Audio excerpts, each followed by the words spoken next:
Hello and welcome to Us's Lounge. I hope you're enjoying this self-discovery process that I'm going through, and my blog is also helping you, or my vlog rather is also helping you. I also hope that you've gone and read the blogs. The last 4 blogs we've spoken about freedom, what is your price, the price of freedom. We've also spoken about the voice in your head. It can be a very huge nuisance. After that, we spoke about simulation. After simulation, we spoke about the realization, right? Realizing that we can be a host to the voice in our head. We can be like a robot. And today, we're speaking about self-deception, because if you recall the realization, I made a decision to not destroy myself, not self-annihilate myself. Self-annihilation was not an option. The only option was self-deception. So making that decision, I felt like I hadn't lost my mind, at least not yet. I chose the right decision to protect myself. And we discussed what self was. Self is just a story we tell ourselves. It is a fictional character. So choosing not to destroy myself, but rather to deceive myself, the status quo was maintained. My true self was too dim or vague to be explored. I chose to stay in self-deception. Can you imagine that? On that note, please like, if you're enjoying this content, before we continue, please like, subscribe. And if you're enjoying this and you think your family or friends can benefit from it, please do share. I'd appreciate you sharing my vlog and asking them to subscribe to my channel. Now, coming back to the topic of self-deception, I thought to myself, if my true self existed, an extraordinary encounter or a full-blown invasion of my constricted mind, because my mind was so narrow, constricted, this extraordinary encounter was imperative to crush my delusion and awaken my self-awareness. I chose delusion, obviously, but if at all my true self was really there, I felt I had to have a full-blown invasion. My true self had to invade my constricted mind and crush my delusion to awaken my awareness. Do you also feel that way, that your true self is something that doesn't need to be explored? Do you feel that if at all it exists, this inner self, which is the true element of your being, there has to be an extraordinary encounter? The God in you, the divinity in you had to appear out of nowhere to awaken you from your slumber. For me, the self-deception mode to be successfully activated, an austerity measure was needed to ensure that my ego, this persona I had created and worked over with my blood, sweat, and tears over the last decade, had to be usurped by the judgment seat of my true self. Does that make any sense to you? Most times we don't even realize it, but we have measures in place to ensure that we deaden our true self, like we're not even aware of it, its existence or its cry for help. My perception must be completely flattened, erasing all traces of conflicting signals. Because I already had these conflicting signals. Remember the unsettling feeling I had? But my perspective, I had to work on this austerity measure to the point that self-deception mode was fully activated and my perspective was completely flattened, erasing all traces of that unsettling feeling, the conflicting signals. My endless vista into depth closes in, closes over, and I am left comprehending only the tangible surface of my existence. The surface, nothing deep. My inner self was completely destroyed because self deception was fully activated. Do you ever feel that the depth of yourself is closed over? Do you ever feel that you're left only comprehending the tangible surface, what you can see, what you can touch? Only your physical senses is awakened. Everything else is dead. Your inner divinity, the divine senses, your intuition doesn't exist because you are only focused on your external self, your ego, which has taken over your life, taken over your whole self. Your being is just a tangible surface. It's only aware of your physical senses. It's only aware of the external world. The internal world, which exists, which comprises of trillions of cells, are deadened. They're not aware. You're not aware of them and what they are crying for to be noticed, to be explored. Gradually, through prolonged psychological disciplines, which began with perceptual distortions of my professional career and its indispensable role holding together the architecture of the financial ecosystem, my self-delusion had led me to believe my perception was completely distorted. I began to believe that my professional career played an indispensable role in holding together the architecture of the financial ecosystem. Without me working 16 to 20-hour days and barely sleeping, I felt that my delusion had led me to believe that my professional role was indispensable. Do you feel that your role in your job is indispensable? Because if something happens to you today or tomorrow, you will be replaced. But my delusion, my fully deluded self, began to believe that I was holding together the architecture of the financial ecosystem. My common reasoning dictated that all of my waking consciousness was dedicated to my image. And this image, I was an exceptional phenomenon in the world. That's how blown out my ego had become and my perception of my outer self. I thought I was indispensable. Had to give away all my waking consciousness in this professional role, which I could be eliminated or replaced in an instant. That was the level of my self-delusion. My super competitive character, sharpened focus, and determination provided incessant fuel to my desire for fortune, fame, and influence. Remember, my deluded self was chasing power, was chasing fame, was chasing fortune, was chasing influence. And so I'm very competitive. This super competitive character was focused and determined to fuel this desire for fame, for glory, for fashion, for influence, for fortune. By a process of illusionary correlation, the grand lines of my personal ambition had expanded into an extra conspicuous figure.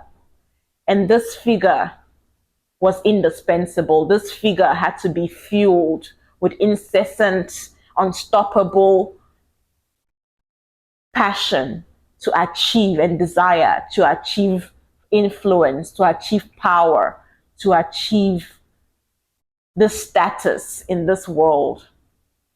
Acclaiming the highest sense of identity, the extreme symbol was my tenacious ego. I had this ego was intertwined in my very essence because I had to focus on my tenacious ego and growing this ego into a huge bubble that was eventually gonna pop. I acclaimed the highest sense of identity. What's your identity? What do you identify with? What gives you a self-belonging? What gives you a sense of belonging? What gives you a purpose? Is it your career? Is it fame? Is it fortune? Is it influence? Is it power? My highest sense of identity, I was acclaiming to this tenacious ego, which was my extreme symbol of identity in this world. The cutthroat, extremely fast-paced culture in investment banking, which I was privileged, highly privileged to be a part of. Remember, it was my dream, my corporate dream, investment banking. I felt privileged to be a part of it. And this was all I needed to feed my fake narrative, my self-delusion. I was swimming with the sharks. I was clutching onto my delusional belief.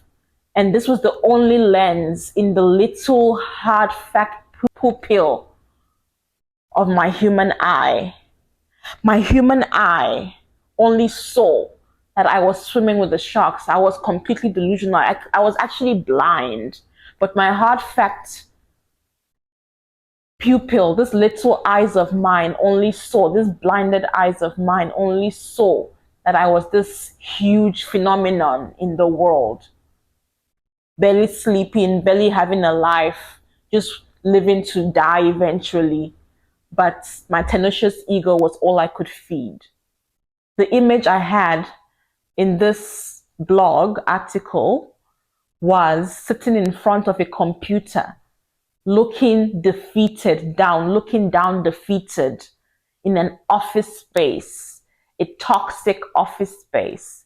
But this office space had no window, but it was wrapped around in prison walls. Can you imagine that?